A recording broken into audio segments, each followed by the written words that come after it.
Welcome to the Evolve, Move, Play podcast. I'm your host, Rafe Kelley. At Evolve, Move, Play, our aim is to help you cultivate a more meaningful life and a more heroic self by reconnecting deeply to movement, mindfulness, nature, and community practices. This podcast was created to bring the best and brightest minds in all of these subjects together to better understand how we can create an empowering and sustainable ecology of practices for personal growth. If you're interested in being part of this ongoing conversation, the best way you can support us and get involved is by joining our Podcast Plus membership. By joining, you will get backstage access to our live podcast airing once a month, as well as a private question and answer session with me and our guests after the show. On top of that, you'll get access to our thriving online community where you can continue these deeper discussions with people all over the world who are just as passionate and curious about these topics as you. More details about the membership, as well as the link to get signed up, are in the description below. And whether you can join, be sure to like, share, subscribe, and hit that bell icon so that you can be notified every Monday when our episodes drop. Thanks so much for your support, and we hope you enjoy the show. Hey guys, welcome back to another episode of the Evolve, Move, Play podcast. This week, my guest is Guy Sengstock. Guy is the co-founder and owner of the Circling Institute. He's been working on something called circling since 1998, which describes as a yoga of communication. I myself have not done circling, but it's something that many people who follow my work and who kind of move in the same circles have been talking a lot about and getting great value from. Among them, John Vervaeke, who of course is my close friend and mentor, and who pointed me in the direction of having a conversation of Guy again recently. And Guy was also interested in having a chat based on some of the stuff that has been coming out on my channel. So we decided to jump on the line and capture what came out of our first real meeting of minds. And I think it was a very interesting conversation. I dug into, as much as I could, a little bit of Guy's background in communication and how it came up. And we were also both very interested in the most recent Jordan Peterson and John Vervaeke conversation, and kind of dug it into breaking that down and our response to it, and embodiment and how it relates to spirituality and Christianity and epistemology and all the things that I've been talking a lot about recently. And Guy's an interesting person to interview, and it's something I've noticed in many of his interviews. He's not particularly oriented towards telling his story or telling kind of his talking points. Rather than tell you about circling, he tends to embody it. He tends to act out what circling is.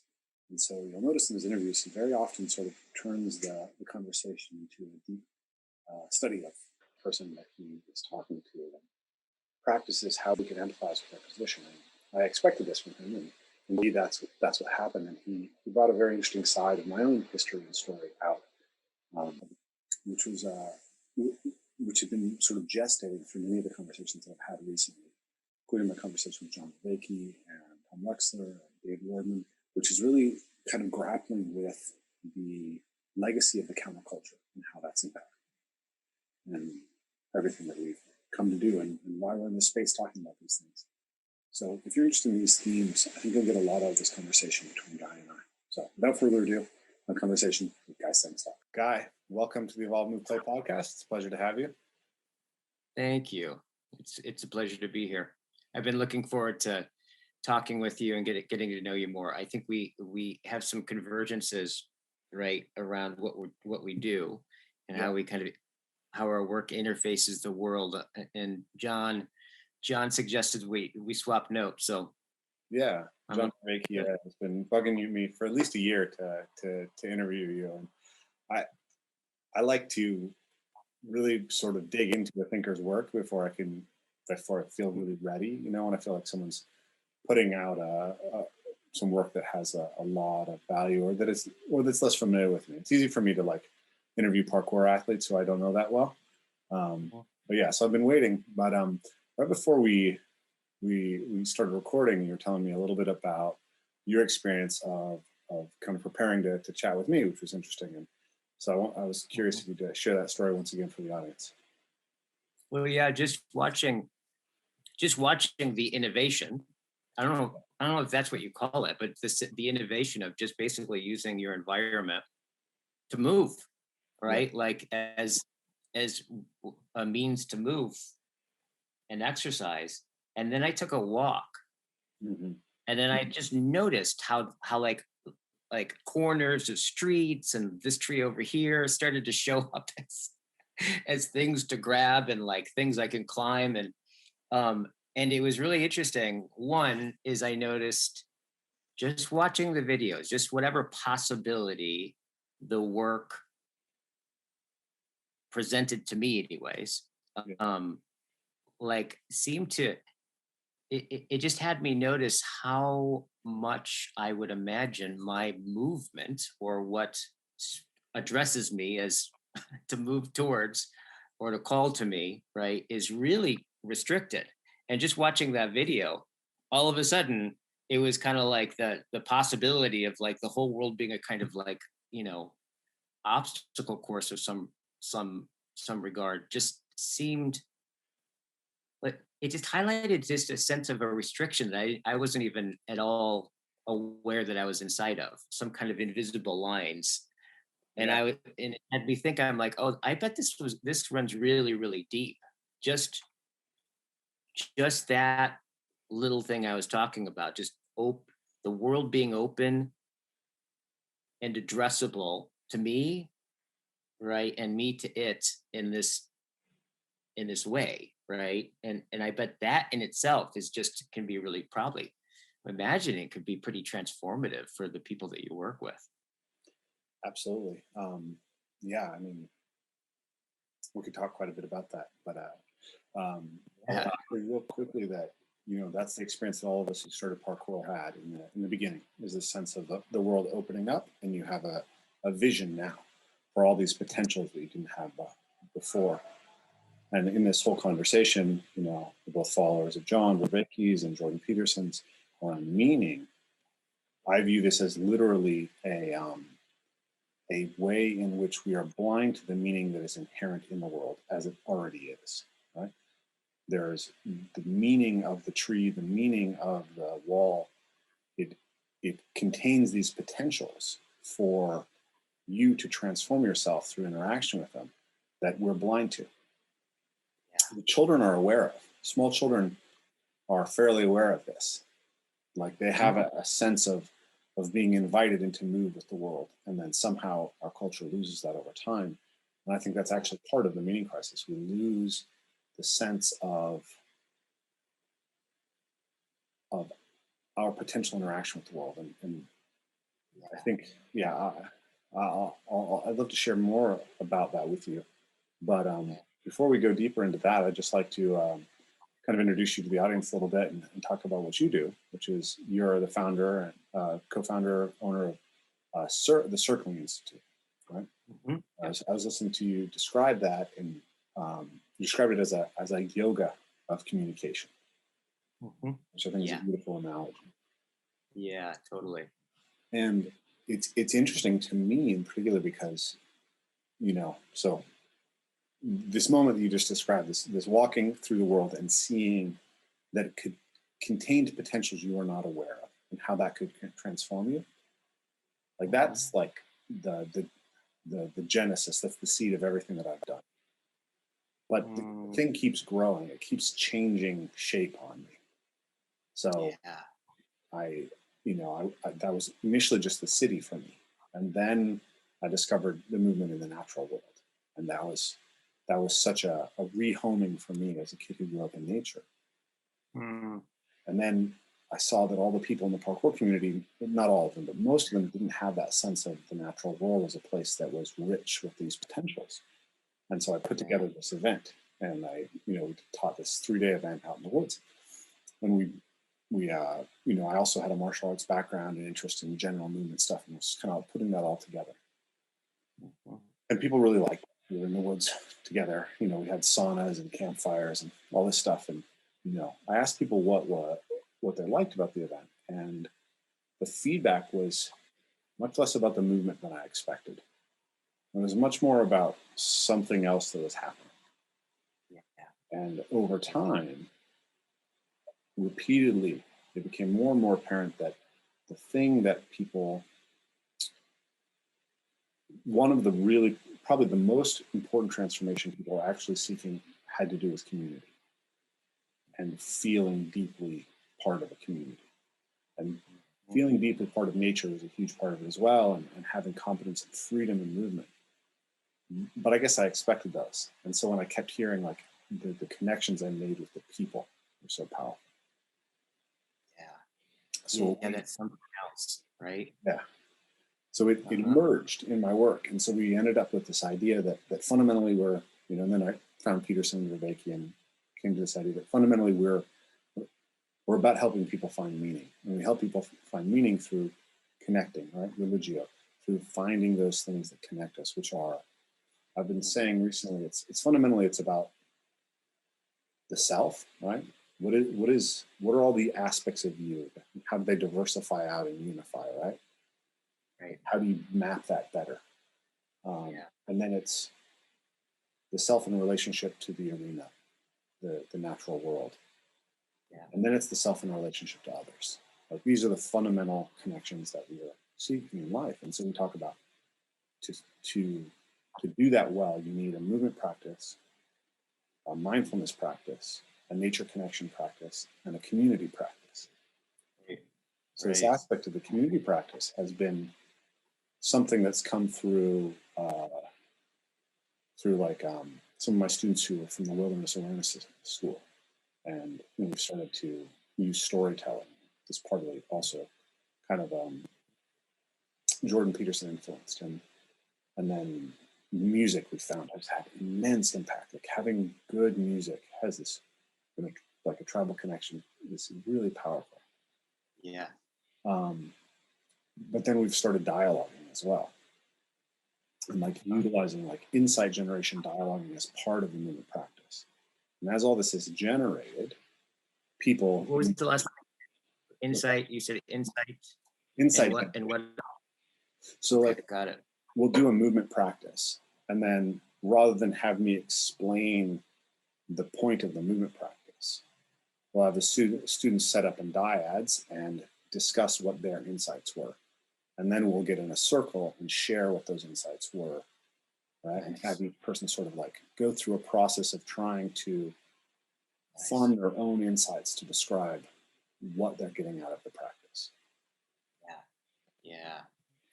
And what that process, so they go in the center of the circle? Is that what you said? They kind of, at some point they go in the center and kind of discuss it?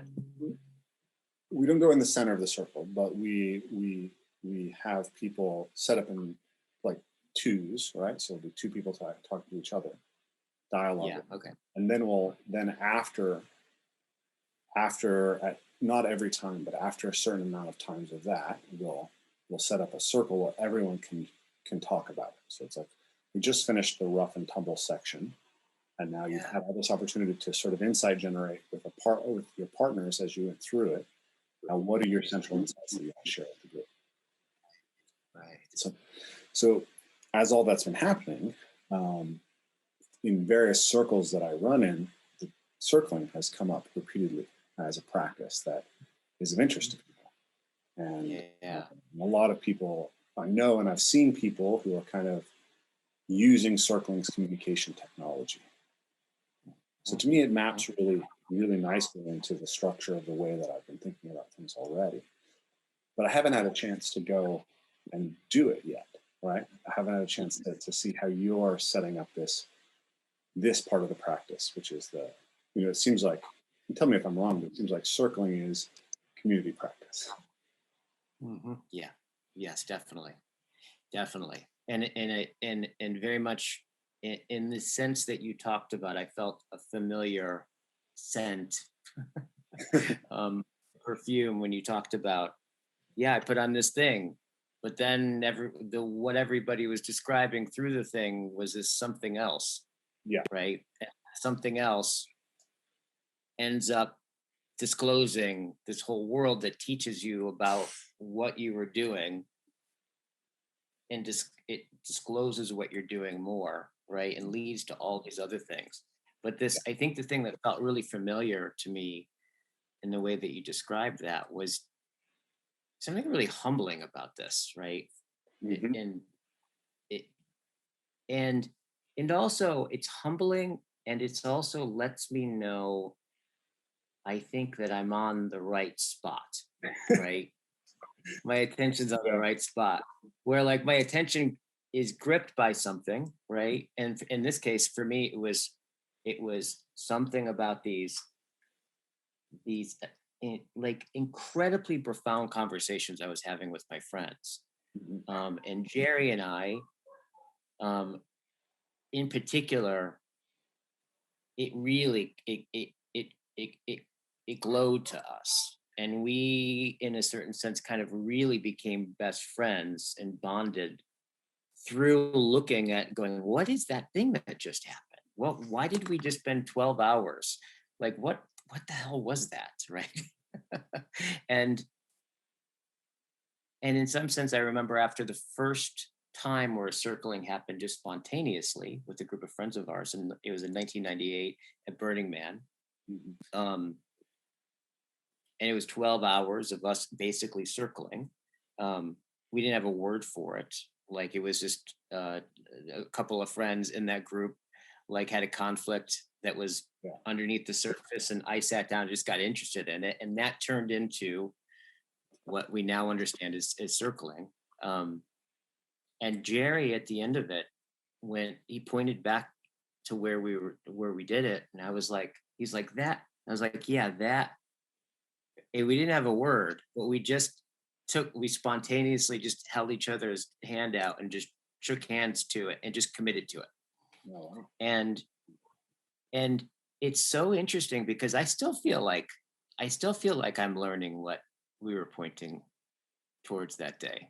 It has this kind of disclosive or inexhaustible quality, that the more I do it, the more it yields something beyond my understanding of what I thought we were doing when I was initially planning on doing it, right? That kind of something else. And that's been the nature of it. It's been like an open inquiry that just reveals and reveals more and more and more about what it is, but also in this way that, like, what it takes to understand it in some way has really, I mean, and not so graciously all the time, has really afforded my own my own growth and you could say transformation to become somebody who could understand it.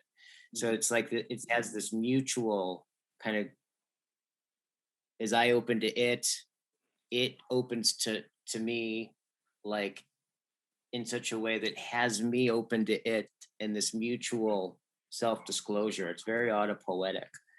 And it's that, I think that's what I felt, just a hint of what you were talking about, your relationship to your work, right? I just something, I think I heard that. Yeah, absolutely. Yeah. There's a couple things that you said, that a couple ideas that popped in my head in relation to that. One was, it's kind of, it reminds me of Bruce Lee's analogy of the finger pointing to the moon, right? It's like the form is the finger and the moon is this other thing, right? And it's kind of like you're continually recognizing that what you thought was the moon is actually just a finger again, and then letting it go. Like, there's some, you talked about the idea of humbling, which I think is really interesting, because it's when people tell you that what you do is transformational, like, there's a real ego trap potentially in that. But I've actually felt that facilitating these things has been really powerful in helping me tame my ego. And that's an interesting thing. And I think part of it is, like, you set something up and somebody tells you, oh my God, that was the best thing ever, and it was so transformational. You're like, oh, cool. And your ego swelling. And you say, okay, well, what was it about? And they tell you something that was completely not what you expected. And then you're like, well, wait, wait a minute. like, I something's happening, but I don't understand it. And I'm in service of it. And I had a chat with our kind of students at the end of one of the years, and I was talking about this, and I was like, I'm the at the head of the community, let's say, right? But it's not It's not my mind that has made this thing, right? Like return to the source, whatever it's become. This is the central event for us. It's emergent in the interaction between me and the students. And like I would say that by nature, I'm kind of a low empathy person. and and I'm a little egotistic, and I'm a little bit harsh. I'm very judgmental, critical.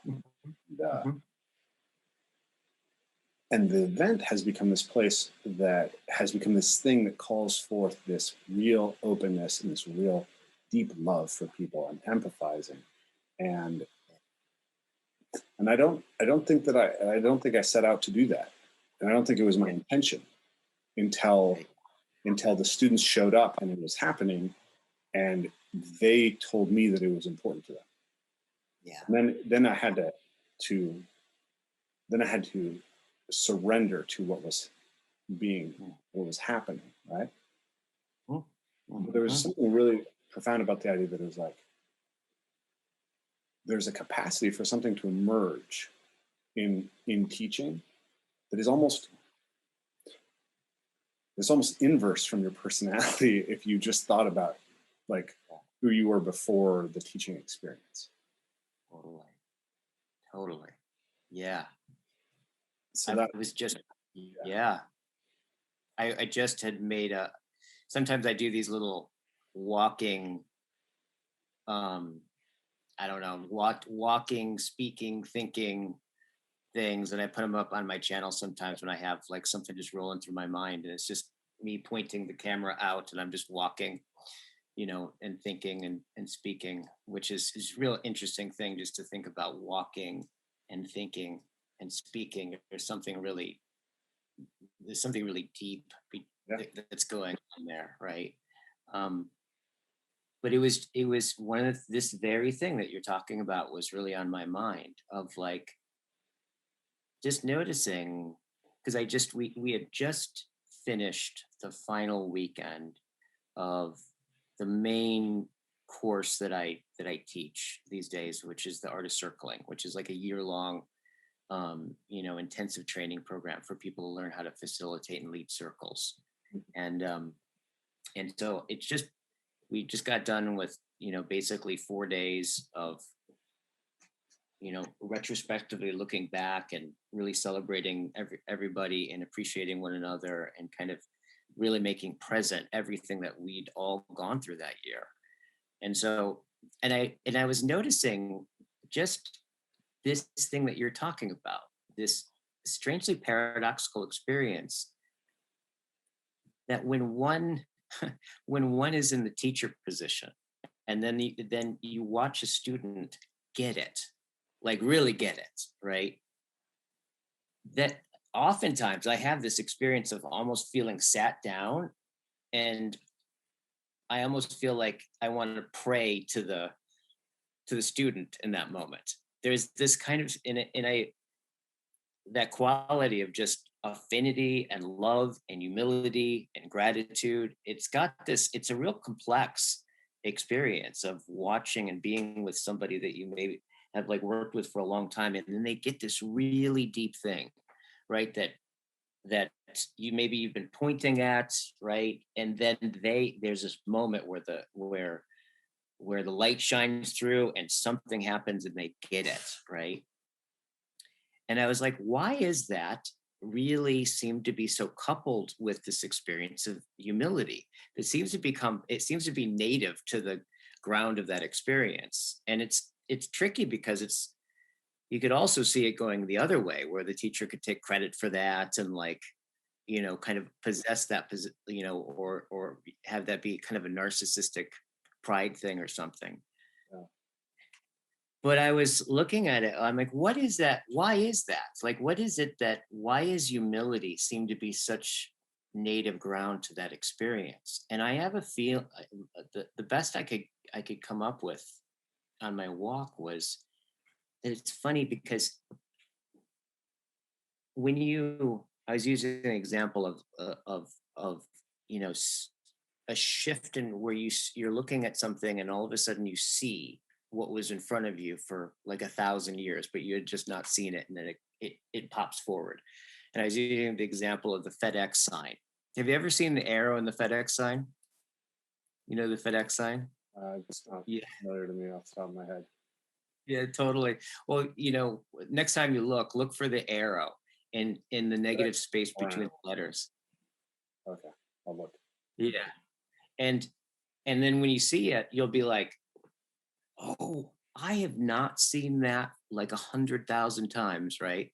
And there's this experience of seeing it. And what's interesting about that is that like you can point to where the arrow is, you can outline it, you can there's all these different ways that you can just simply point to the thing, right? But the one thing that you can't do is give the experience of somebody actually getting it, right? You just can't control that. And also the person who gets it can't control it either. There's this kind of grace that feels like a grace experience of that, no matter how much artful teaching you do and how much you put into it, in that moment of getting it, of seeing the thing that can be really life transforming, that is an experience that just seems to be something like grace to me. Yeah. This reminds me of some of John Vervaeke's description of insight, right? It's like insight is something that can't be manufactured. It can only be effectively invited in. Right. And it's the same thing. I think that I was thinking about the experience of being humbled by the transformations that are happening within a teaching environment. That's, it's like having a proper awe for the unknown and for how the unknown sort of manifests itself within that. It's like something emerges in the environment that you're facilitating that is beyond your comprehension. Yep.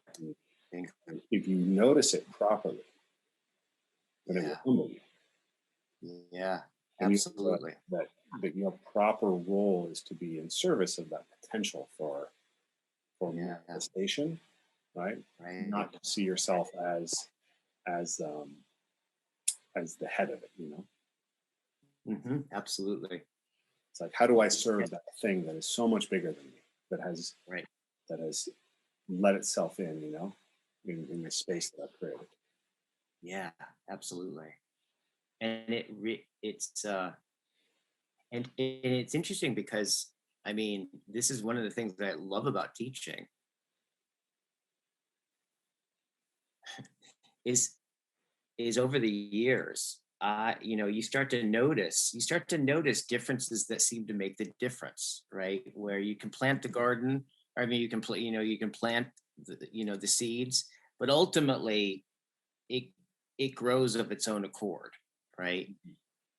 But you can start to notice, right? Oh yeah, when I put a fence around the garden, it keeps certain things out, and that seems to do something. And if I water it, something like this, and you can start to tune into it, and attone to the difference that makes that difference.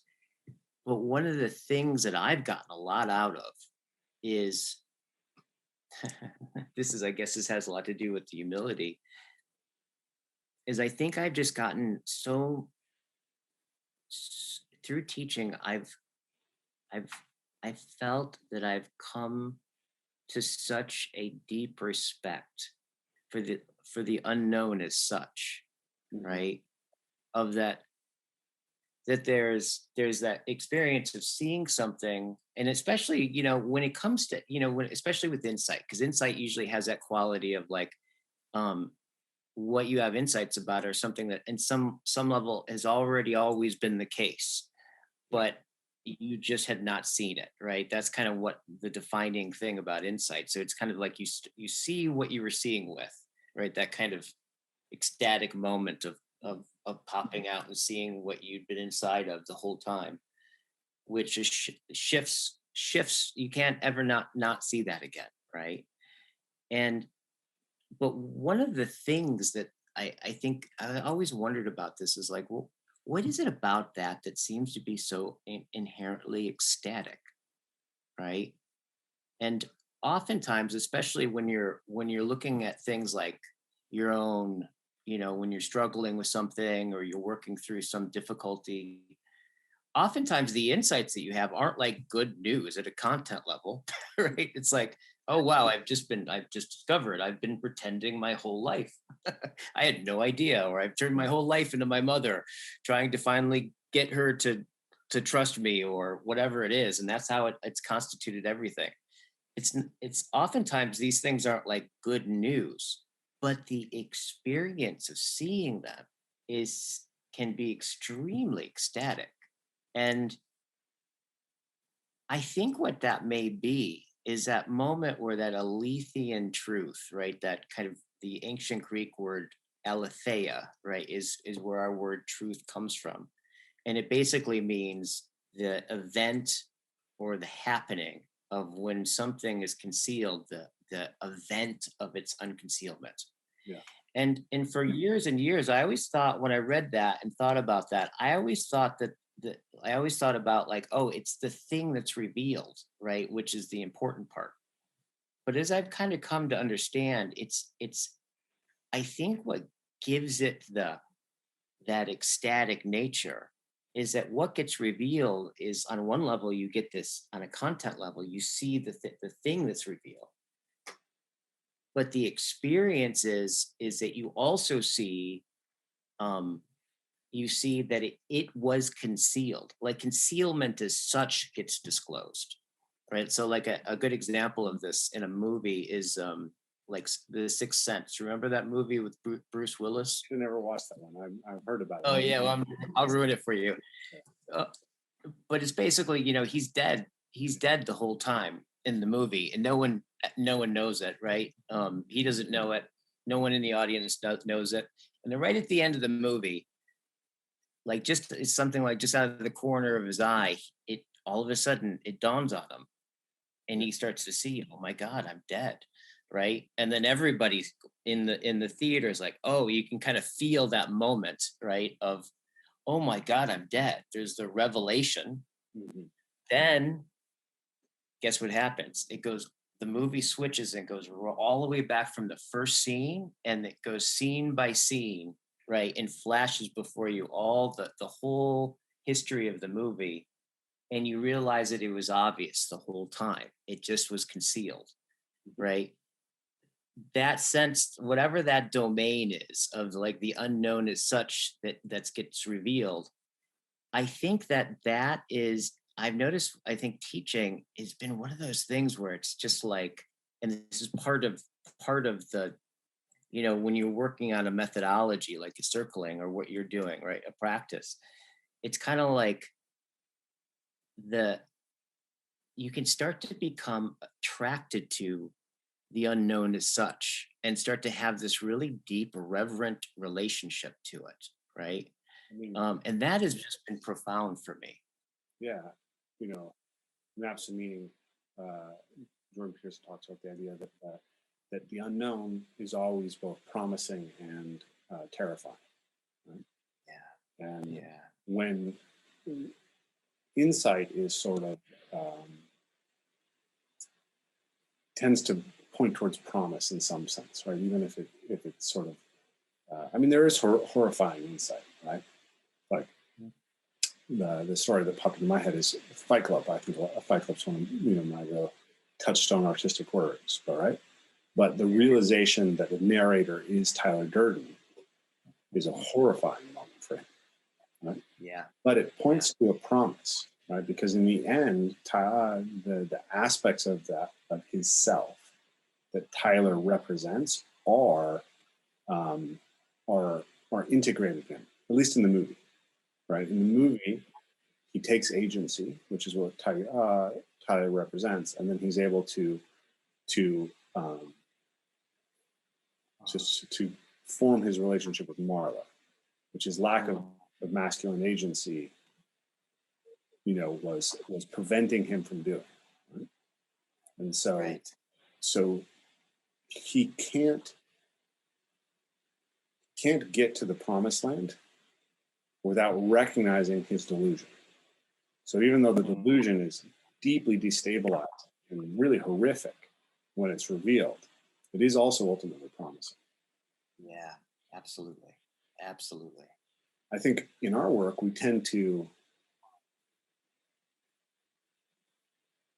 spend more of our time on more promising epiphanies, right?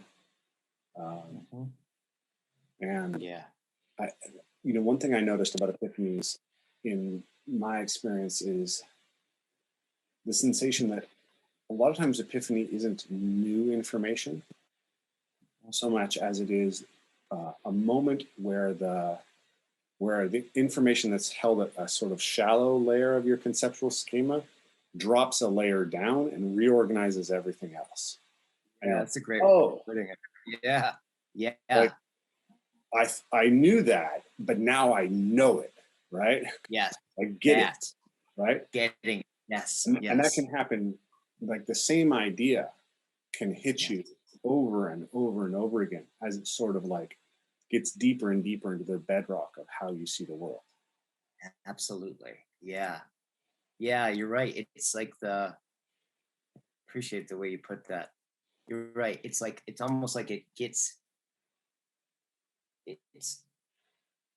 like this figure ground reconstitution, right? In some sense, like it goes deeper and deeper and deeper, and you get it over and over and over again. At like maybe just a little bit of a different angle or a different context. Yeah, that is really, really fascinating. And and there's that quality, and this is really the fun stuff, right? This is like we're zeroing in on and feeling yourself kind of be it like find the optimal grip, if you will, right? That for the conditions that make those moments possible, right? That's the thing that's really cool about doing experiential trainings, right? And in my experience has been because you're constantly, in some sense, you're for me, designing courses and like the set and the setting and the pace of things and all of the thought that goes into right the structure of an experience has been this, in some sense it's been like feeling into those moments of like what are the conditions of possibility that seem to be that foster those moments, right? And it's interesting because it's like so much of it's actually another friend of mine who he works with he does this kind of really intense work with high level CEOs and every year he takes them through this intensive, and he has a bunch of coaches that come in and train with him and help teach the course. And he says, the coaches really like in the circles that they do, they kind of like to take credit for most of the magic that happens, right? Because they're in there and they have the conversation and there's these insights and that's where all the juice is. And he says, and what he was pointing to and pointing this out, he's like, but one of the things that they don't notice is the structure of the curriculum, right? And the timing and the pace and the setup, that when it's done well is precisely the thing that withdraws, right? It's the thing that disappears. It's the background, right? That does so much of the heavy lifting such that by the time the coach is in front of the participants, that they, these layers of context they're all nestled within them such that they can have this conversation, which the other person gets their life out of it, right? Yeah. And it's the paradox in there is like, that's actually such a deep compliment to my friend who designed the course, because it's like, it's that background that he's designed that by virtue that they can't quite see it, right? That it disappears shows how much it's working. Mm-hmm. That very Taoist. Just that orientation has been so useful for me, right? And been such a learning experience as a teacher. It's almost as if you could seek a competence that's so deep that it becomes invisible. Yep. Like the sage does nothing, and yet nothing is left undone. Exactly. And that's, there's a lot of passages in the Tao Te Ching that are basically about that, about this idea that the highest expression of whatever art is when it ceases to be able to even be noticed that there is an art there. Yeah. So the thing when you're talking about, like, what I heard you say at the beginning was, for you have one of your things is you find yourself not being, empathy hasn't been a natural thing for you. Like, or you talked about kind of, you have a tendency to be judgmental or something like that. Mm-hmm. What would you say, what have you found over time doing this? How has it affected that in you? Like, judgmental. I mean, it's funny because, like, when I get together with like some young, highly skilled, high testosterone male parkour athletes, right? Like, there's a side of my personality that comes out where we're just like cutting each other down and making jokes left and right, and I'm just foul mouthed, like dropping F-bombs all over the place. And I really enjoy that aspect of myself. Right? Yeah, I love it too. Yeah. And I'll like, I'll say be at a seminar, and then I'll go to that experience and be like, man, the version of me that showed up in these two places is so different. They're equally authentic expressions of me. But they're very different facets, right? Yeah. I don't feel inauthentic at all in either place. But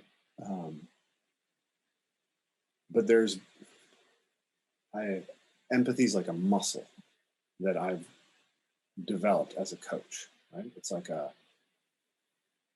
and there's something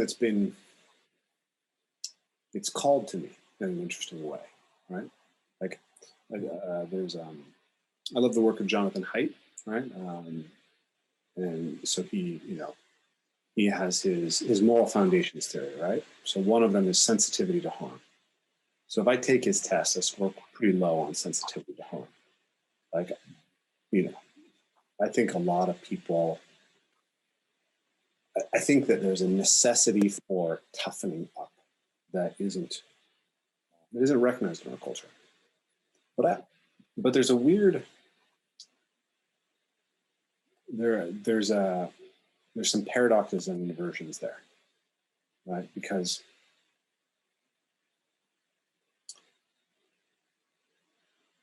the most resilient toughness comes from a place of secure nurture, right? Mm-hmm. That's what it seems like to me. But like, I love this idea that comes from Jordan Peterson that essentially there are two primary roles in parenting. There's nurturance and encouragement. And these are the masculine and feminine poles, but we all contain both, and we all play both roles, right? So when my children fall down and skin their knee, they'll go to their mother if they have the option. But if they don't, then I'm the backup mother, right? And I'm happy and want to play that role for them, right? I'm going to pick them up and comfort them and give them kisses. And then on the flip side, when they want to seek their edge, then I'm the guy to go to seek their edge. And they want to be thrown high in the air and wrestled with intensely and jump off something high. They want their dad there, right? But again, if I'm not around, they're happy to wrestle with their mom too. Yes. Right. Right.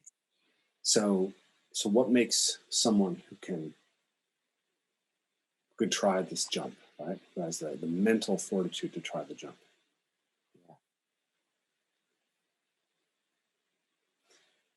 All encouragement, all toughness, all discipline actually makes that person fragile.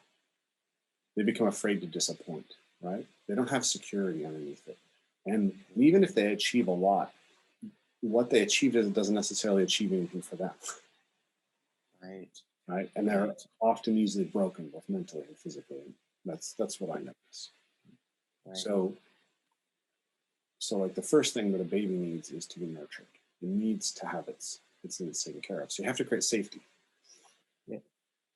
And as a coach, that's actually like the first thing that we have to do in a way, right? Is some years ago, someone asked me, like, how do you choose a good coach? And I thought about it for a while on this.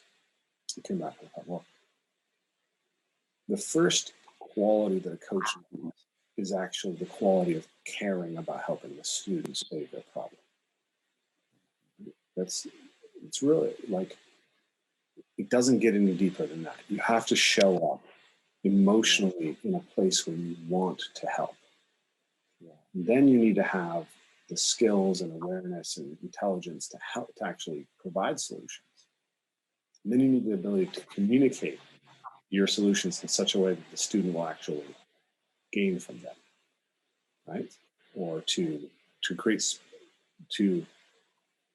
spaces where the student will to get buy-in from the student to play with the constraints you set, or to listen to the lessons that you offer, right? So those are the three qualities. And the first one that I identified is care.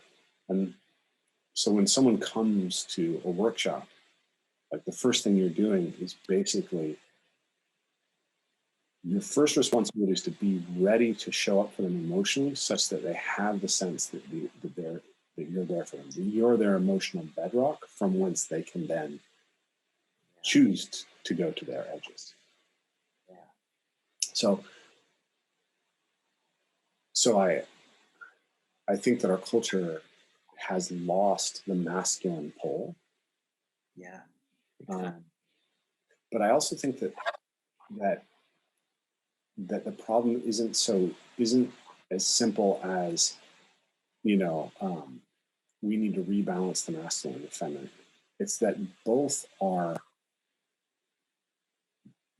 somewhat deranged. Yeah, right? absolutely. Because absolutely. There's, like, I created this thing about my own practice, right? So everyone talks about in physical training, discipline. But then I noticed this thing, that the most disciplined I've been in my practice has been the periods in which I injured myself or I had panic attacks. So it's like, well, there is such a thing as pushing yourself too hard. Right. So then I was like, well, I need to find a balance between self-discipline and self-care. Yeah. And then that kind of maps to this idea of nurturance and encouragement, or the masculine and feminine pole. But then I recognized that it's not just that you need to balance those two things. You actually have to be able to distinguish the difference between the positive expression of it, which is discipline, and the negative expression of it, which is self-abuse, or student abuse, right? Or partner abuse or child abuse, right? Which is when you are imposing rules and tasks on people, not because they're for their good, but because they feed your ego, or because you want them to be hurt, or because you delight in the pain, right? And then on the flip side, care has the shadow of indulgence, right? It's like, you've been training hard, you take a weekend off, and you eat a pizza, and you eat a couple cartons of ice cream, and you watch Netflix. And it's like, is that actually the most caring thing that you could do for yourself? Or did you flip-flop to self-indulgence because you haven't been caring for yourself properly? Yeah, absolutely. So I don't know. I think the question that started that was, how has it transformed me? But I've really come to kind of look at those two poles and ask, like, how do I grow more in that way? In those ways. And my students have called forth empathy in me and made me have a deep respect for it, such that my highest principle in my system is agape, right? That's the thing that everything is in service of.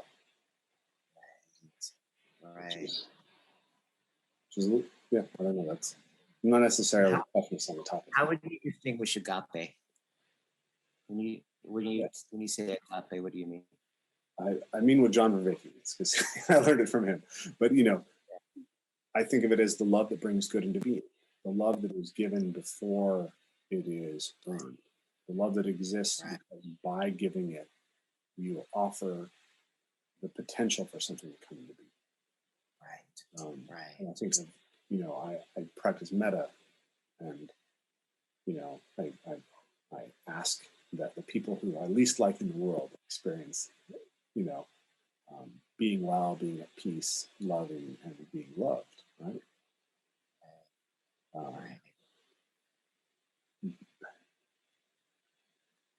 And I think that's very congruent with the Christian moral framework, because there's this idea that the path to the kingdom of heaven is when we all act such that even the people who are enemies are conceived of as having the potential to move the world towards the good. Yes. And that it is always our responsibility to act towards them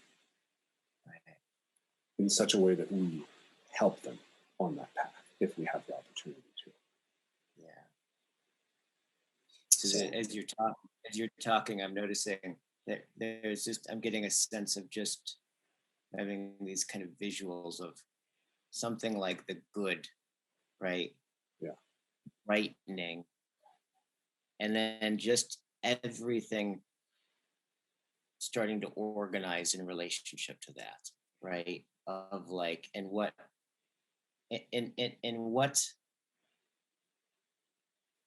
the good manifested in whatever context, right, is going to be, you can't write rules about it, right? Because it's going to be different, right? Given whatever context, like you're talking about. Sometimes what's called for is a deep nurturing, right? And just letting somebody know that like, it's okay, right? And come hold them and nurture them.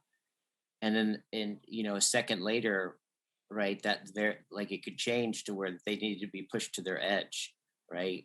And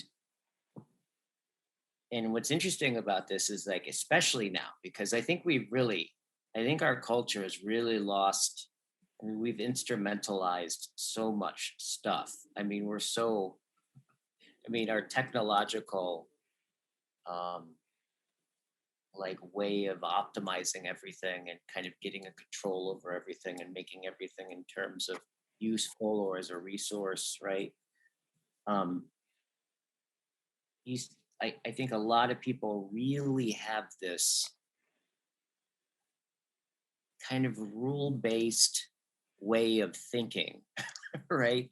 About how they behave, right? But as you're talking about this, I'm just getting this overall sense of just like, oh, the telos, right? The ultimate good that ultimately is something that you can't possess it, you can't grasp it, you can't hold on to it, right? It's always the thing that's ahead of you, right? It's always, but yet the more your practice and orientation with that, right? The way that's weaved in the story, right? Like I was thinking about, this is another thing about courses is I sometimes think about it's like, okay, well, the course leader is somebody who is holding the central story of that course, right? Such that anything that happens, right? The leader in some sense, what makes them the leader is they're minding that story such that even like when somebody resists it, right, you relate to it in such a way that you weave that resistance into the story, so it just deepens, so everything is an opportunity to deepen that fundamental story. And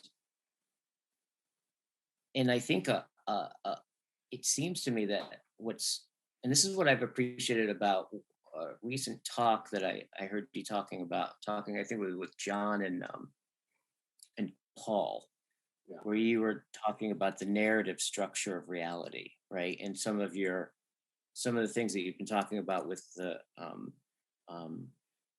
the Christian ethos, right? And your thought. I want to talk with you more about that, because it sounds like you've really been doing a lot of really good thinking around that. But I think, in some sense, I think a lot of people, it's like you can have a billion different perspectives on anything, right? And in some sense, you have like choice about what your perspective is. However, the one thing you don't have choice about is that you have one, right?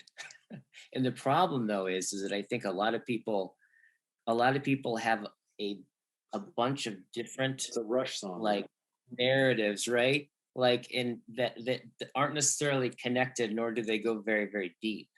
And I get this sense as you're talking about something like, yeah, that it is possible to have a narrative, a mythos, right? A way of understanding that's so deep, such that that anything that happens, right, can exemplify and deepen that story, right? That kind of sense of this this kind of guiding unity, right? Such that paradoxically allows you to be like really flexible and spontaneous in how you respond to things. The more the deeper your relationship is with that sense. That's what I'm getting as you're talking about it. There's a strange pastiche of themes that are coming up for me here, and I don't know how to go with it. But you're talking about that idea of the unity that weaves disunity back into it. Yeah. Right? Unity that weaves disunity back into it.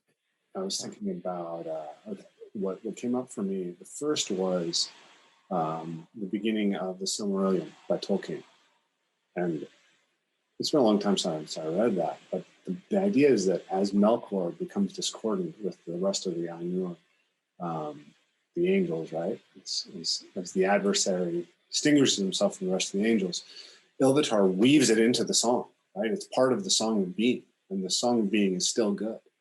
And and that reminded me, we both listened to John and Jordan's talk last night, right? And I actually had a chat with John a couple of weeks ago, specifically about the topic of postmodernism and the culture war, and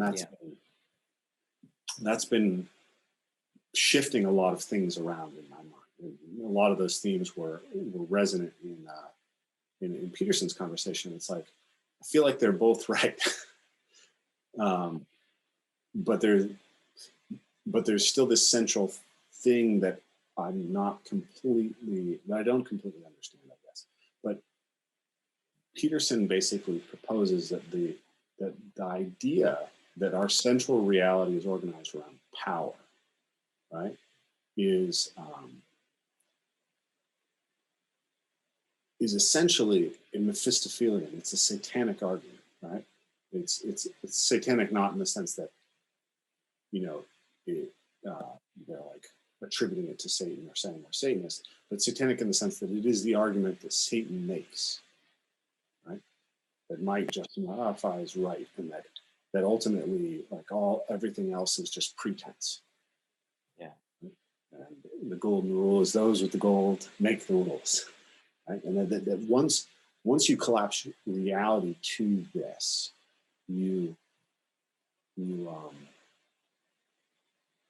can't help but serve that, right? Like if your only way of viewing people is through that lens, then you become a servant of them. Yeah. And I think that Jordan's right that has happened in our culture, right? And I think that it's happening most apparently in something like wokeism, but it's equally apparent, but it's equally there in QAnon. And even I think neoliberalism is actually a species of the same thing, Like it's like more and more I've come to have the sense that capital became God. That Christianity was decrepit. Like I feel like people don't realize, like I think it's easy to sort of like have your worldview solidify at a specific point in time, right? And so you're still fighting the culture wars of the 90s or the culture wars of the 70s or whatever. It's like the whole thing is completely changed. It's like, that doesn't mean that anymore, right? Like liberals are not liberal anymore, or progressives are not liberal anymore. They're authoritarian, a lot of them, okay? And now, like the anti-war movement is largely a central right phenomenon, which is strange, right? This is a huge thing. But in the 90s, when I was growing up, the central sort of coalition of the right was evangelical conservatives, foreign policy hawks, and corporatists, right? And the corporatists would sort of wave at Christianity, but to me, it was abundantly clear that it was the thinnest veneer. Yeah. Right? Yeah. And that ultimately they had raised capital to the level of God. Yeah. And so I see that throughout our culture. And it's okay. So I think that Peterson's right about the culture war in some sense, about this proposal of everything is power is Mephistophelian. But I think that John is right that doesn't necessarily come from Derrida or Foucault. Right, exactly.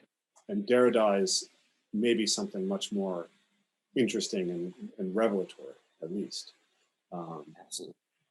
And postmodernism is actually maybe necessary as something in this process. Yes. But then it's interesting because they have that conversation in the beginning, and then towards the end of their conversation, they reach this point where they're talking about art, and the idea that art is art when it serves something transcendent, and that it's propaganda when it serves something concrete. Yeah. Right? When an idol is when you make Lenin God, right? Yeah. When an icon carver carves Christ, he recognizes that the thing that he's trying to capture is always beyond his understanding. Yeah. Yeah. So for some reason that really struck me. This is just a pet peeve, like, maybe it's relevant. Yeah. A pet peeve. I feel like I was raised in, fantasy fiction has had this immense impact on me. I feel like more and more it's been captured by an ideological conformity. How old are you? 39. 39. Okay, got it. And so every story is going to invert hierarchies, and it's going to feature a spunky female lead character who kicks all the boys' asses, right? Yeah. And it's like, Jonathan Pageau was talking about this in one of his podcasts. He was saying, look for the narrative of the return of the king. Right. So I hope this is useful, because there's a lot of stuff that's trying to pour out here, and I don't know how coherent it is. Yeah, let's go. So I was thinking about that. I was thinking about, like, my favorite, the best fantasy novels of the recent times. George R. R. Martin's A Song of Ice and Fire, right? Joe Abercrombie's books, R. Scott Baker. These are like the best. All of them, I think, are deeply postmodern. They're all about inversion. Right? They're all about challenging you with your desire to believe in these things. Yeah. So, the all-conquering hero, right? The hero, the heroic man who goes out and kills people to do good, right? Abercrombie takes that central trope in Logan and he makes him an actual serial killer, right? But he still makes you love the character. Right.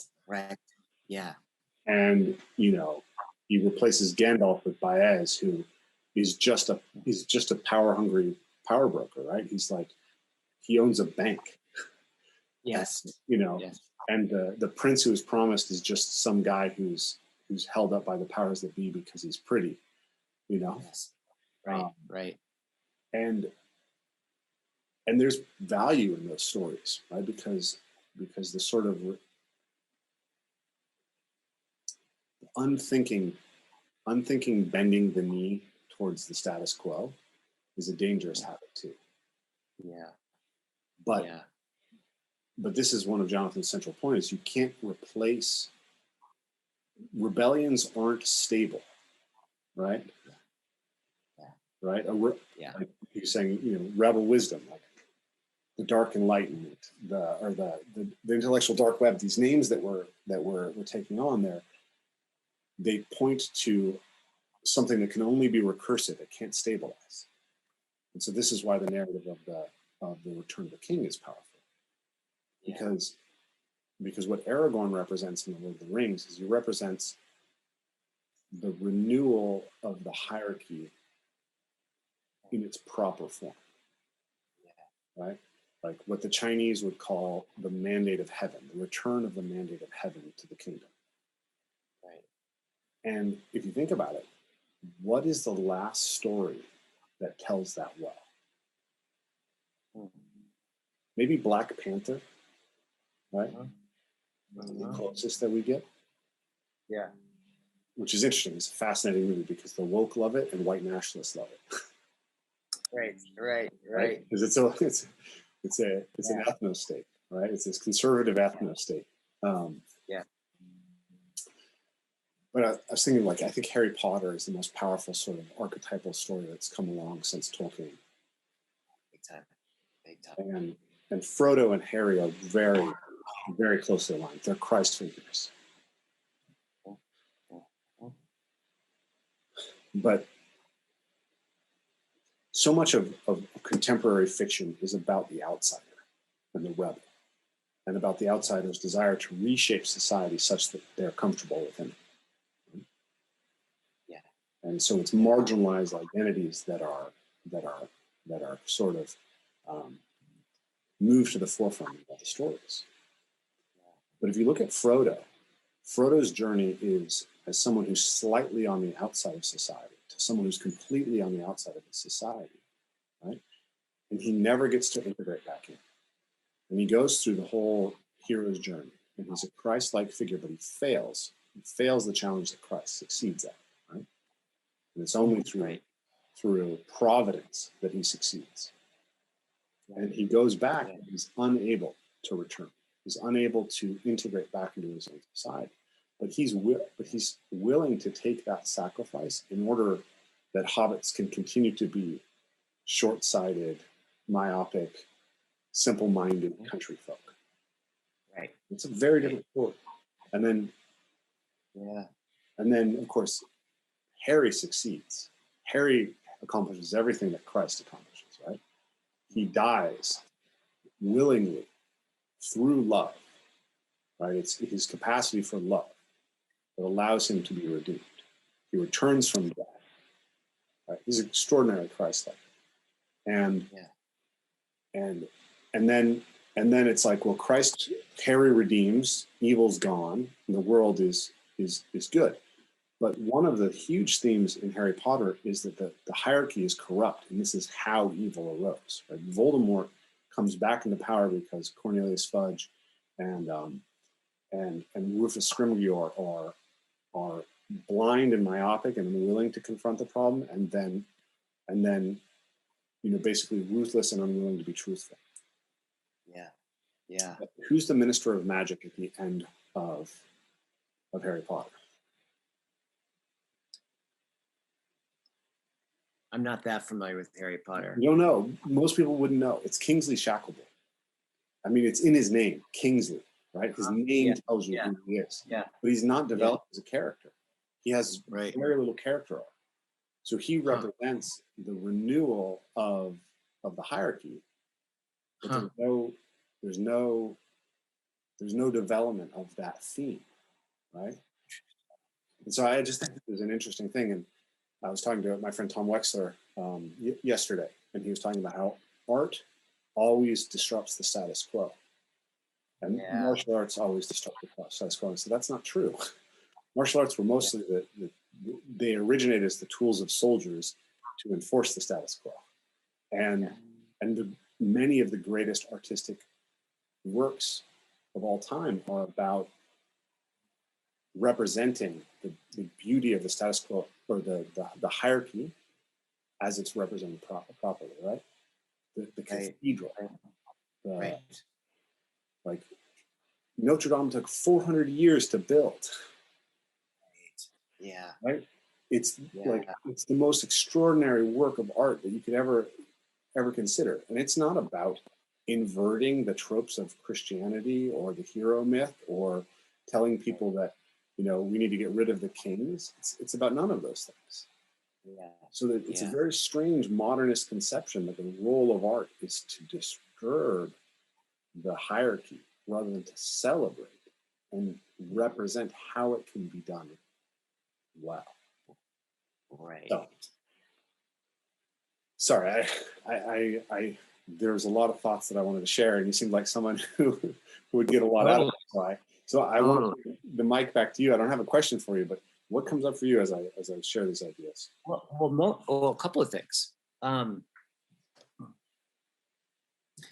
of them is just wanted to ask you about just noting, and I relate to this. I mean, I relate to this deeply. Mm-hmm.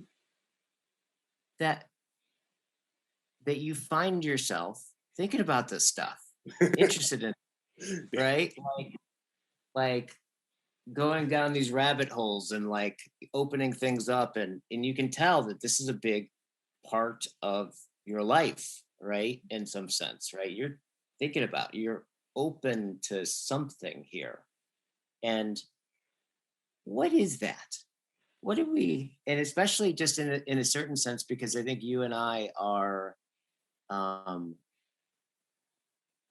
I think we probably to some degree, like we could say on one level, I could say I totally signed up for this. And on another level, there's a sense where I'm finding out what I signed up for, which is being essentially hosting communities of practice, right? Like this is, and it's interesting because I think that there's parallels historically, obviously, with the rules that we're having, but it's also, given that the religion proper, right, has less and less of an explicit stake on people's attention anymore, right? In some sense, what we're doing, right, with our practices are, I think, is in some sense, right, we are, in lots of ways are kind of like ministers, right? We're mediating this kind of relationship between, right, the commons and the eternal, right? And that's and mediating that relationship and trying to facilitate it, and I think that in precisely in that, and I don't think your work, I mean my work explicitly circling is a secular practice. I mean, in terms of explicitly, I don't know if anything's actually secular, but explicitly it's a secular practice. It isn't like, no one has to believe anything about it. However, this kind of experience of kind of creating experiences and containers and communities that form around the development of things that historically have been in the domain of religion, right? In some sense, we're kind of straddling that line, right, in the culture, and I think we're responding to something. and for me, this is because this is a big mystery for me. I'm like, what? Like, for example, I started reading Heidegger of all people in my early 20s. I have dyslexia and I had all kinds of learning disabilities, and something about Heidegger right at around the time that we started doing circling caught my attention, right? And I was like spending hours every day trying to like make my way through Being in Time, having no idea what I was actually reading or why I was reading it, right? And so I just relate to this experience of this is what you've been thinking about, right? You've been tracking something, right? And you're moved to have conversations like this, right? And it sounds like also like facilitate conversations like this, encourage conversations like this. And it kind of takes us, it like, we're yeah. What are you doing? Like, what is like what are you What am I responding doing? to? What am I Yeah, what do you know what I'm asking? I think so. Yeah. It's funny. I had the same question come up in my group, right? Like, so we have an online academy for our students, and Yeah. I'm laying out a lot of these thoughts, and one of the students is like,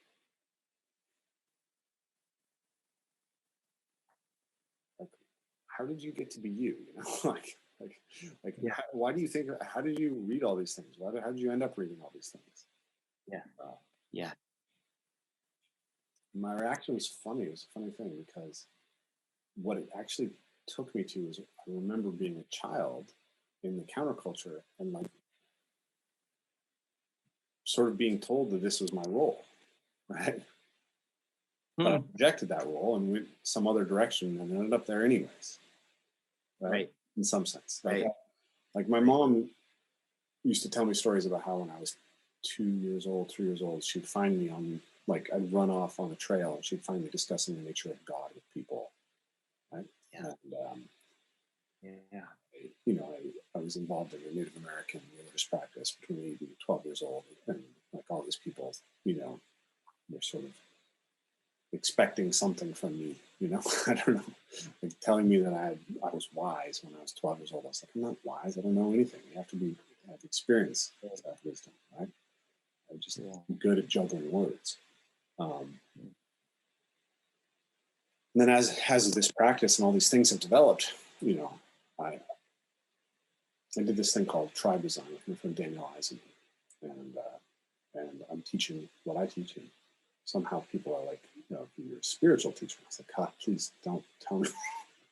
It's not. I don't like that, right? Because having grown up in the counterculture, what I associate spirituality with is people who want to rob you blind and sexually molest you. Like it's pretty much who spiritual teachers are to me. And convince you that the world convince you of a model of the world that's utterly untenable.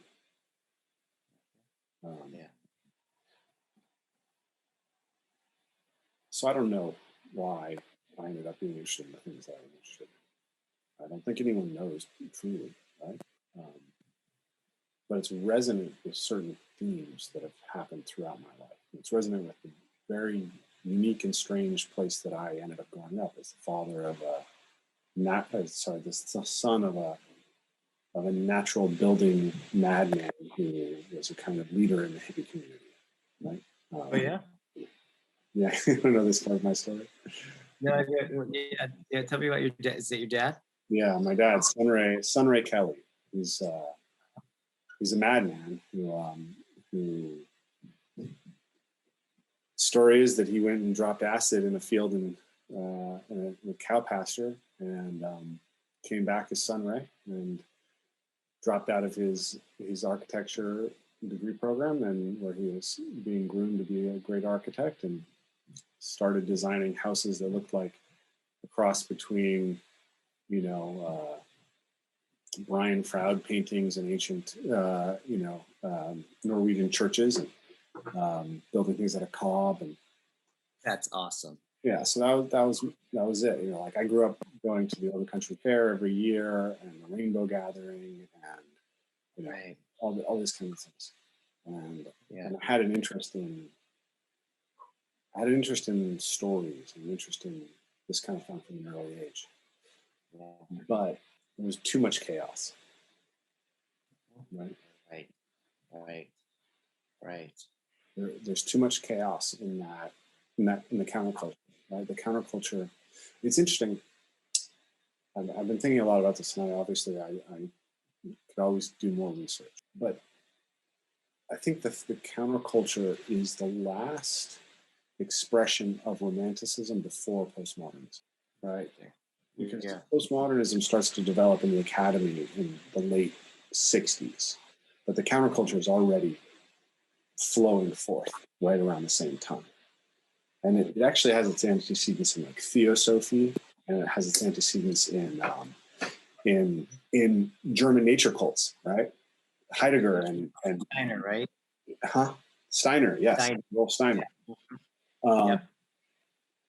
And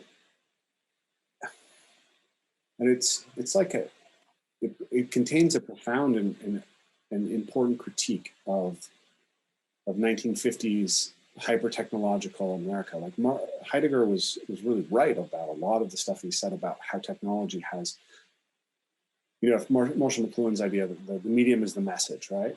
It's like, well, we have become gods, but for the wisdom. And maybe when you develop godlike powers, maybe that actually encourages you to believe that power is everything.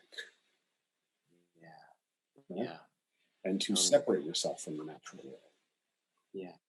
To make it something that you use instrumentally. And so the hippies were right about that, but they threw out too much, and there was too little grounding, and so as a child of that, raised in really chaotic situations, seeing a lot of people utilize spiritual ideas to manipulate people. I really was seeking the ground. Right? So, in preparation for this interview, you said you really appreciate the way I sort of stand within my epistemology as I'm having these conversations. Like, I think the reason that the scientific epistemology is so valuable and important to me is because it was a ground that I could stand on, coming out of the sea of chaos that is the counterculture. Yeah, absolutely. But as much as I reject hippiness, on some level, like, I can't escape the fact that that's who I grew up around, right? Yeah. That's what I was within. And obviously, like, so many of the themes of my own work are deeply congruent with that tradition, right? Like, it'd be easy to map Steiner to what I'm doing. And so I think it's, when I first encountered Peterson's idea of rescuing your father from the underworld, right? Like, I really was thinking about that in reference to Christianity and the Western tradition. And then I was like, well, my father is also the counterculture. I have to integrate that, transcend and include it. Right. And so I think that there's something that is going on, like I don't know that much about you, Guy, but I get the sense that the counterculture is a big part of your history and story as well. Like, you have a certain affect in your speech, which speaks to me of the counterculture. And this stuff started at Burning Man. Yeah, totally. So I don't know. I feel like there's a set of problems that have been going on for quite a long time, right? Since I think John Vervaeke has laid out the history of the marine crisis really well, and it's like we're still trying to figure that stuff out, and I think that this next iteration of people, there's a group of people, anyways. Maybe they're the leading edge, maybe we're a backwater that doesn't realize it, but we're all, in some sense, playing with this game of how do we get outside of the problem as it currently is, by looking back and looking forward more effectively, and by creating practices or returning to practices that can help us move forward. Totally. And then so a couple of things. Like, one is I don't know. I don't know if this fits for you, but I could definitely, when you talked about like, oh yeah, you struggle with judgment, Mhm. I can totally get it. Like, I don't know if it's connected to that with you, but like, I could imagine if you grew up in a, basically a hippie commune, Yeah. right? That on some level is counter dependent, if you will, right? Pushing off of order, right? And then you're growing up in that, right? Kind of like trying to feel the ground. It makes it's interesting. It's like for you to rebel is to be a lawyer or something. Well, like I said, I grew up hippie and I ended up a square. I mean, I look a little bit hippie right now, but I usually have my beard and hair trimmed a little bit tighter. Yeah. Don't smoke weed. Yeah. Don't go to festivals. In fact, like I don't know, this recent string of conversations that I've had have really been, that sense of epiphany of like having something uncover itself. That's been happening for me around how my experience of the counterculture has shaped the way that I approach things and the way that I think about things. Yeah. Like that conversation with Tom yesterday that I was telling you about. He was talking about Jackson Pollock and how his approach to art was inspirational to him and how it related to dance and the types of dance that he's interested in.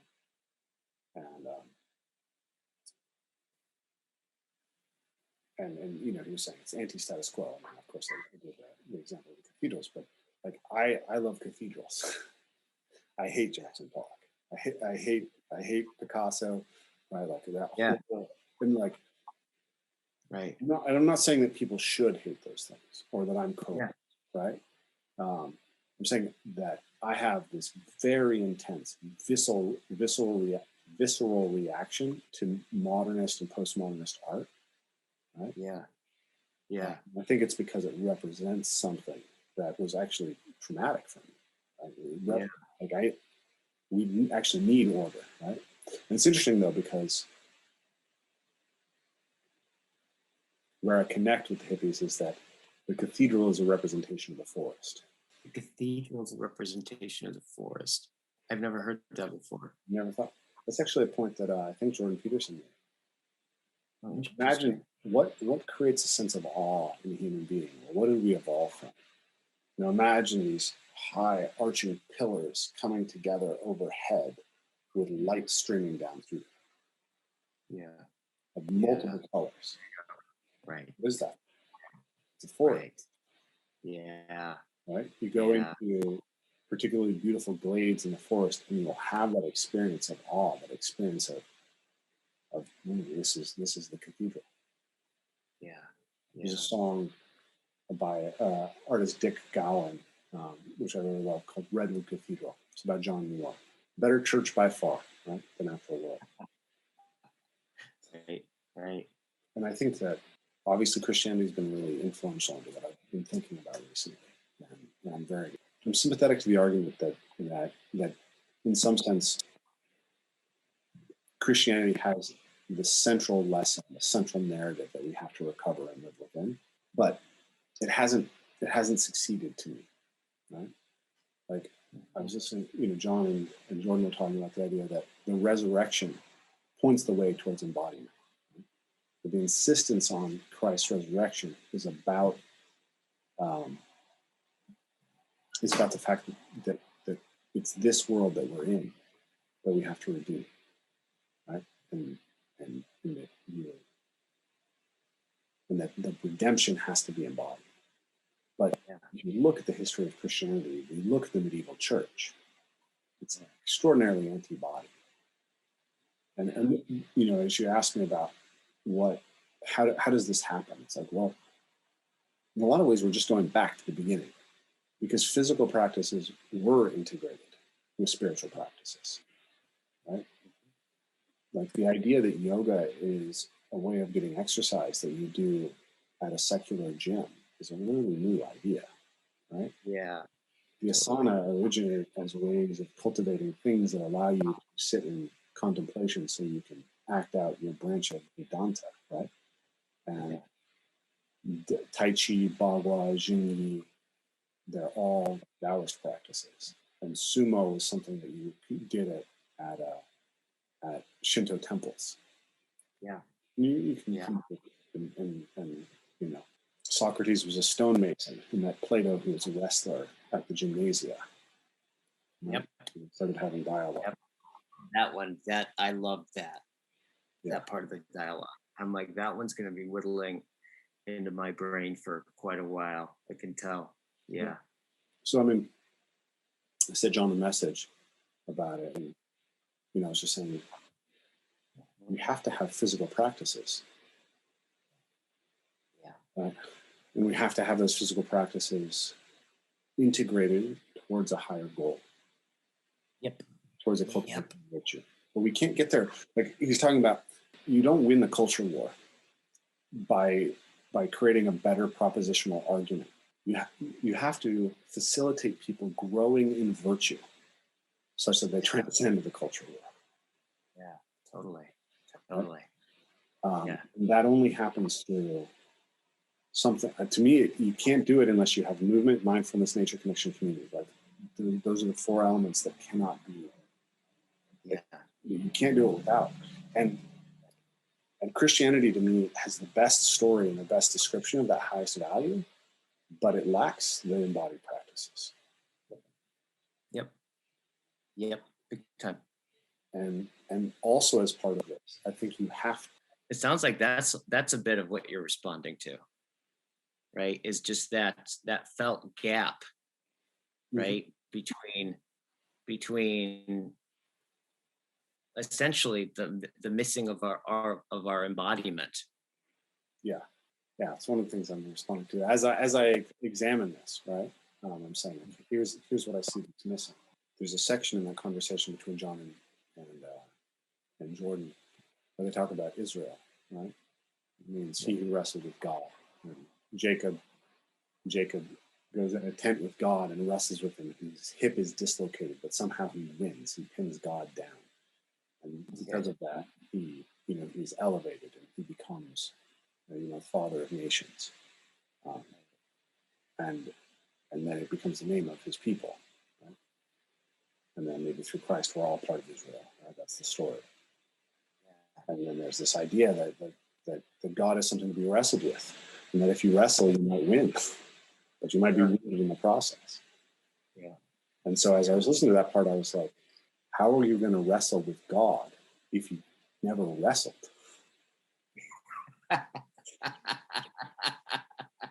Exactly. Yeah. Where are you going to cultivate the character that can wrestle with God? Right. Without this. And why do my children spend so much of their time wanting to wrestle? Right? And why isn't that part of it? How many kids do you have? I have 3 children. You have 3? How old are they? I have an 8-year-old daughter, a 6-year-old son, and a 3-year-old daughter. Oh, wow. You have an active life, my friend. I do. I'm way too stretched thin. I was like trying to prepare for this. So it was the hottest 3 days in Bellingham history. Right, we broke a temperature record here 3 days in a row. It was 88 degrees trying to go to sleep last night. So I didn't sleep well. And I'm trying to prepare for this conversation with you. And that conversation between John and Jordan, literally broke my brain yesterday. It took me 6 hours to get through it, And I feel like I'll be thinking about it for weeks. Yeah. Why am I doing this to myself? And then I'm going over and doing double backflips into the water. Yeah. trying to balance all these things. Yeah. I have a son on its way. He's due August 11th. Well, congrats. That's my wife. My wife and I's. That's coming up real soon. That's my wife and I's anniversary, and my son was born August 16th. Oh, great! Wow, yeah. My other son, just turned 18. So wow. I figured, well, big age gap. Let's do it again. I'm just trying to do it. Yeah. want to propose, I kind of laid out a lot of my thoughts that have come up out of the last conversation, a few things we've been talking about, but there's something that I didn't tie in, which is the question of evil, right? So there's this idea that the power narrative is the Mephistophelian argument. Right? And Jordan proposes that chaos and order, good and evil, are like the fundamental constituents of reality. And I didn't see John really address this, but I don't think that John agrees that evil is a fundamental constituent of reality. It's not the sense that I get. I think that I would guess, and sure, he didn't tell me. I could have texted him before this and asked, but my guess is that his view of evil is more like what you see in the Buddhist and Vedanta tradition, where it's an illusion, right? Yeah. And that ultimately, once the illusion is removed, even the most horrifying demon can become an angel. And I was thinking about this, like, if everything is united in the end, right? If the Tao is all things, then there can be a sense of a local disturbance from the Tao. But that disturbance from the Tao has to be ultimately part of the Tao, right? Yeah. And it's like there's this river. I'm imagining a river in the backwaters and the perturbances in the river, but really still the river's all moving in one direction. I don't know the answer to that, because I think that the abandonment of the idea of evil. You don't know the answer? I'm deeply disappointed. You don't know the answer to that question? I don't know my answer to it anyways. Jordan makes the point that basically he thinks the Christian tradition is the best psychology of evil. And that I think that our loss of that psychology, of being able to understand the Mephistophelian perspective has been very blinding to us. Right. Right. And I think there's something true there. Yeah. But I also struggle. What is just so real quick, the Christian understanding of evil? I haven't thought much about evil explicitly. What's the gist of the Christianity? Doesn't Christianity, their sense of evil is that it's the absence, it's just it's not an ontological thing in itself. It's just like when the good or like blocked, or like it doesn't have an ontological reality from itself or in itself, right? Mm-hmm. Is that the Christian view, or is it? I don't know if there is really one Christian view. There's the way that I'm thinking about this is really conditioned by Peterson, right? And he's talking about how it's represented in story, right? So if you go to different Christian theologians, you get different perspectives on that, right? I think there's pretty different perspectives that have been held within Christians on that. But the idea is that within Paradise Lost and Dante and Faust, you have this representation of the idea of the adversary, and also in the Garden of Eden, in the Book of Revelations. This idea of the adversary is essentially the person who would set themselves against being, because being is too corrupt. Yeah. You look at the world as it is and you say, this shouldn't be. That the output of that is destruction, right? That it makes everything worse. And that being unwilling to recognize that such a thing exists and to call it evil is actually really problematic. As a rational atheist type, I had this sense that if you met an ant, right, and you realized that that ant was the Adolf Hitler of ants, it wouldn't really have any emotional impact on you. Right. Yeah. And if you can imagine yourself for a second as a sun, right? You're a star system. Yeah. And you look down on Earth, and there's Adolf Hitler. Does he matter to you? Right. Are his crimes, transcendently obvious as fundamental realities that have to be addressed? Right. Right. And so, well, from a materialist perspective, evil doesn't really exist. Mhm. But, and then this is a great point that I think Peterson makes. That frame is just a stupid frame to think about human activity from. Yeah, totally. Yeah. Right. So you can go play with it in that frame, and that's fine. Right. But it doesn't help you organize how you behave as a human being. And so trying to push that frame into how we actually orient behavior is misleading. And therein lies the question of what's motivating.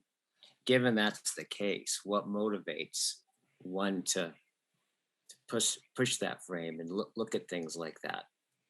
Mm-hmm. Right. It keeps thinking I'm getting this sense as we're talking about it.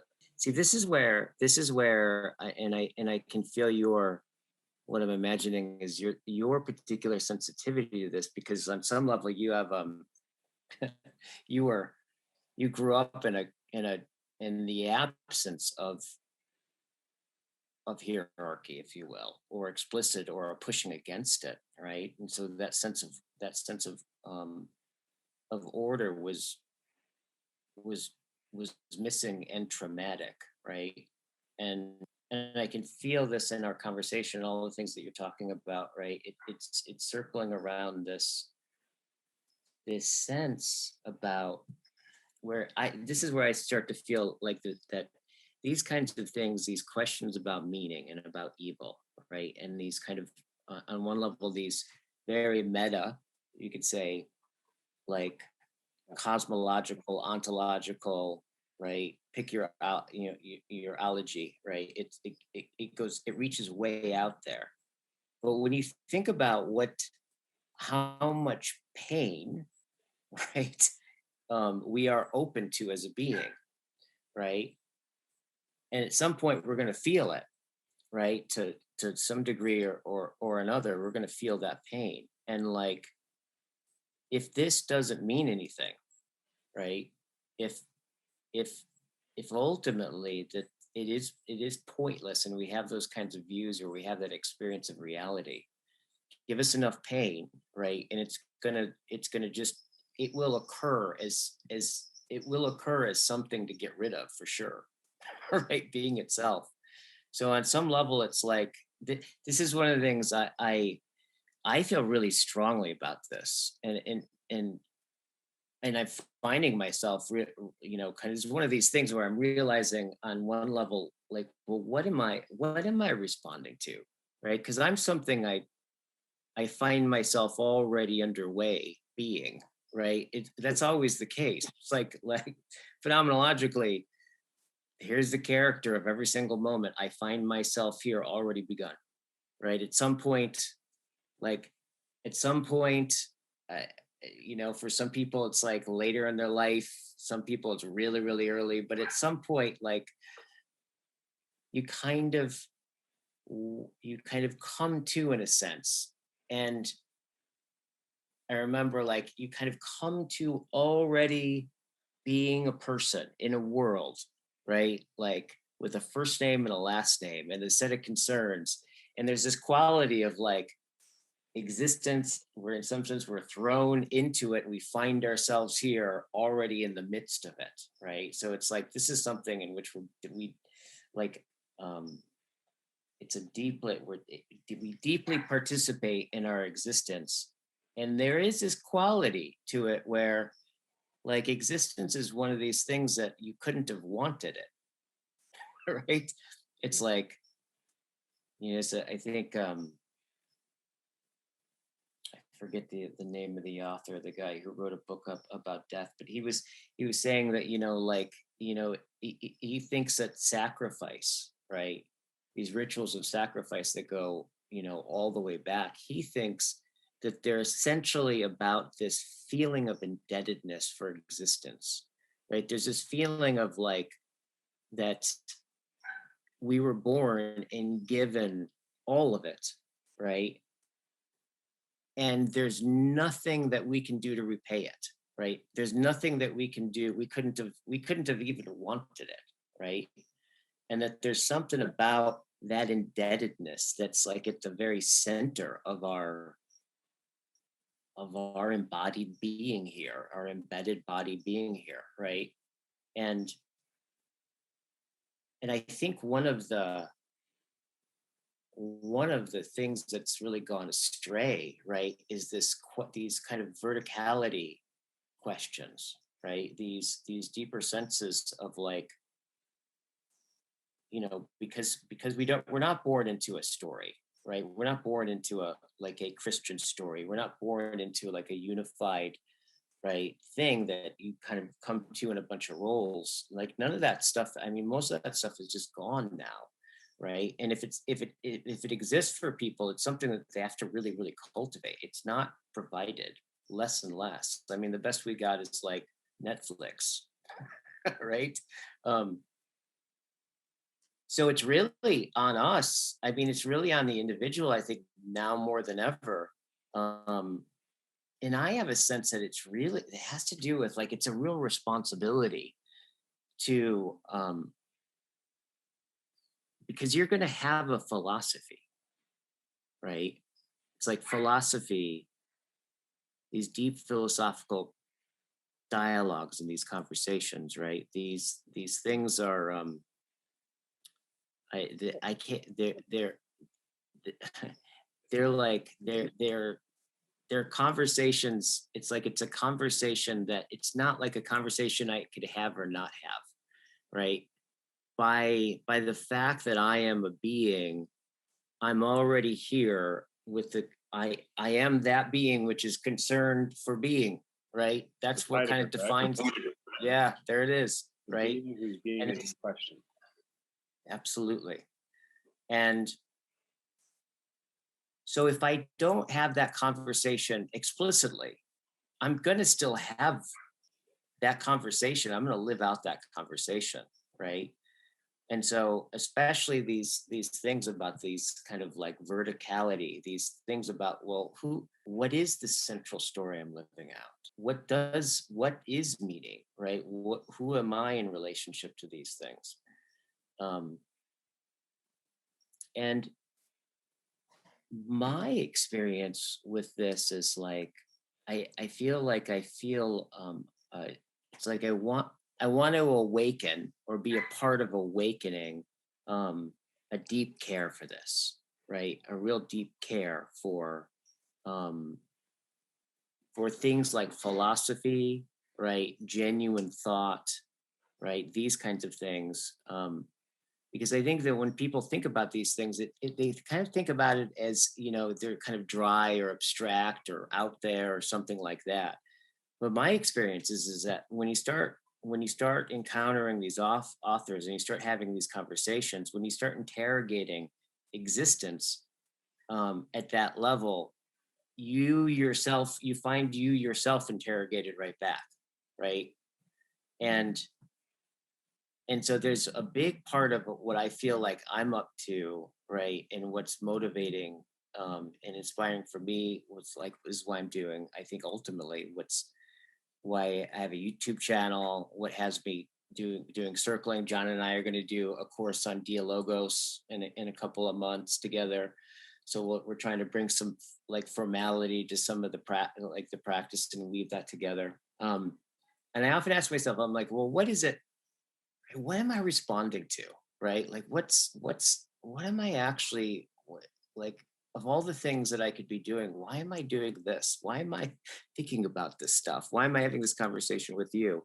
Mm-hmm. And I think ultimately I think I feel deeply moved to encourage other people to have reverence, right, for the eternal conversation, right?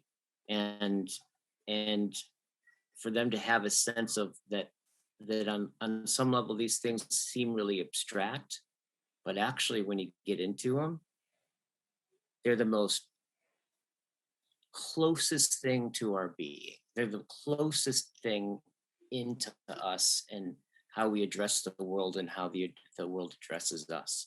And that relationship, right? In some sense, I feel this wrestling match with God, right? And I can feel you, like you definitely are a wrestler. I'm a part of about 6, so yes. Yeah, you are definitely a wrestler. Yeah, so there's a sense in which, and I think one of the things about, my wife comments about this, she loves that I'm doing these videos and I'm having conversations with people. She loves it. On one level, she's just glad that I have friends, right? Like that, like that I have somebody to talk to about all this stuff, because I've always been the one, like the only one that I knew that was like reading the Heidegger books and all that kind of stuff. I don't have an academic background or any of that. So coming, doing this on YouTube and having these conversations, like the ones that we're having, I don't know exactly what's going on with these or where they're going. But the deep connections that I've ended up having and the deep friendships that I've had and have cultivated through this have been just so nourishing for me. And it's so nourishing for me. Absolutely. Yeah. The same sense, the podcasting has been extraordinarily generous of connection and understanding and insight. Yeah. These conversations. So, Yeah. speaking of the conversation, my kids are getting impatient. I hear them trumping around in the background saying, they talk for hours. I pick up my youngest daughter soon. Where do you live? I'm based in Bellingham, Washington. Okay, you're in Washington. Okay, so you're not that far away. No, you're down in the Bay Area. I normally visit it fairly regularly, but haven't been recently. You do? But we can make it happen. We'll have to definitely get together. Yeah. Yeah, I'm seeing some gathering for all of us, right? At some point here in the next year. I have a feeling that's going to happen. Yes, I see all these people talking, and we're all talking heads. And I think the talking can do so much better when it's surrounded by these other practices. Like, I want to bring everybody out to my dad's land and get you guys wrestling and taking saunas and campfire and music, and then see what's generated in the insights. Yeah, right on. Well, thank you very much, Guy. It was wonderful to speak and to get to know you, and I look forward to future chats. Yeah, I look forward to it. Adios. Bye. Hey, you've reached the end of another Evolve, Move, Play podcast. If you enjoyed what you heard, if you want to be involved in the conversation, please consider joining us in our new membership subscription so you can get access to question and answers with our live speakers once a month, question and answers with me once a month, and a dedicated forum to discuss everything going on in the podcast, as well as a general discussion of movement on our general movement forums. If you're interested in that, make sure to check out the link below, get signed up, and join a part of our membership community. If you can't join our membership community right now, it's still always helpful if you can like, share, and subscribe, and even hit that bell and get notifications for upcoming Evolve, Move, Play podcasts. But adios for now, and we'll see you next time. Thanks, guys.